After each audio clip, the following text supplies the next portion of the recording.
Assalamu alaikum, I'm Aisha and you're watching SAMAA News. Here are today's headlines. Iran has said that it is keeping communications open with the US as President Donald Trump weighed responses to a violent crackdown on protests that have posed one of the biggest challenges to clerical rule since the 1979 Islamic Revolution. Iranian Foreign Ministry spokesperson said the communication channel between our Foreign Minister Abbas Araqchi and the US Special Envoy is open and messages are exchanged whenever necessary. He said, contacts also remain open through traditional intermediary Switzerland.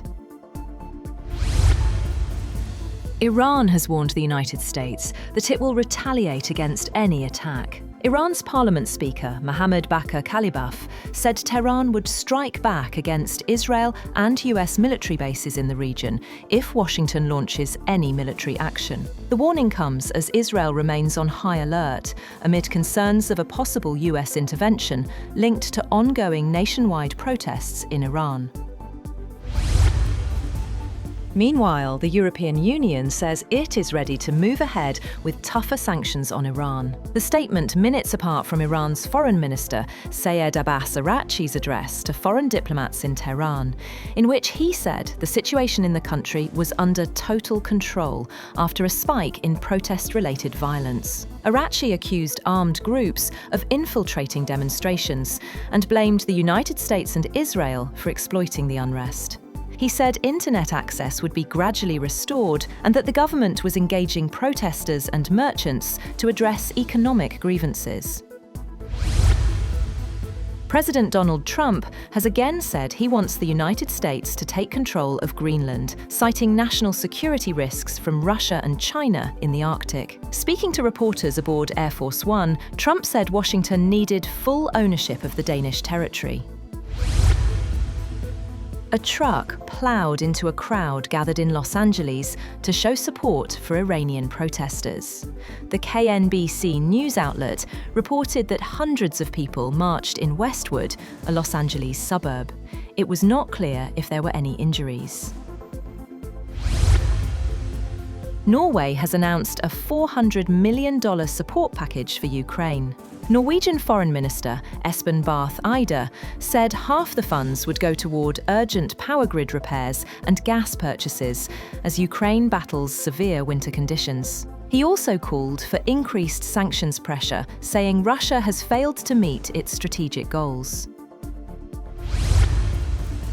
Washington's newly appointed ambassador to New Delhi, Sergio Gore, has said that India and the US will discuss trade issues in their next call scheduled for Tuesday, at a time when failure to secure a trade deal has roiled their ties and pushed the rupee to a record low. He said India will also be invited to join Pax Silica next month, referring to a US-led initiative to build a silicon supply chain from critical minerals to semiconductors and AI. German Chancellor Friedrich Merz has floated the possibility that the European Union and India can sign a free trade agreement as early as the end of this month, after he met Indian Prime Minister Narendra Modi. Merz said during a visit to Ahmedabad that the presidents of the European Commission and European Council would travel to India at the end of January to sign the agreement if it is finalised by then. Indian Trade Minister Piyush Goyal said an agreement was almost at its final stages.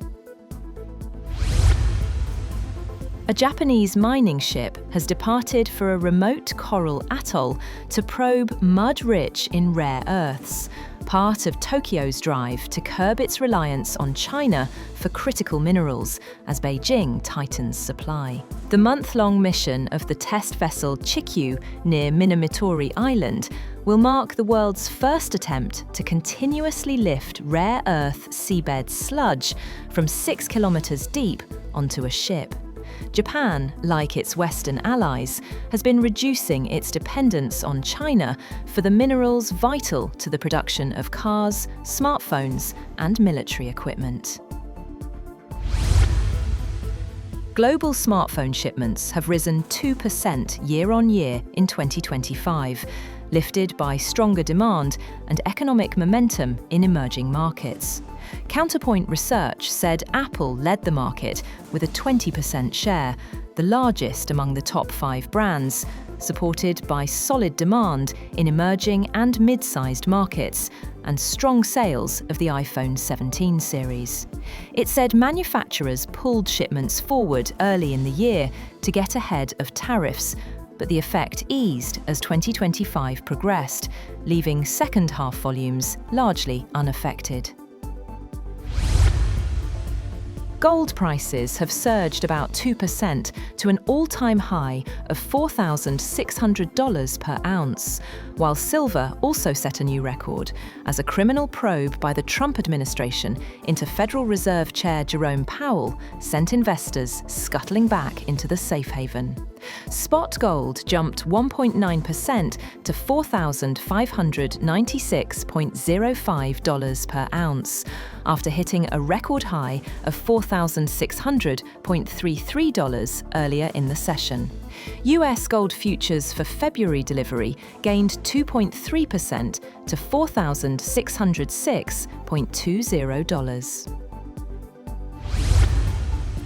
And France has announced a new 10-month voluntary national military service for young people aged 18 to 25, with the first recruits starting in September. The programme was unveiled by President Emmanuel Macron and aims to strengthen national resilience as Europe reassesses its security amid uncertainty over US commitments and Russia's posture. About 3,000 participants will join the armed forces this year, rising to 10,000 annually by 2030, with roles ranging from disaster response to security and technical support.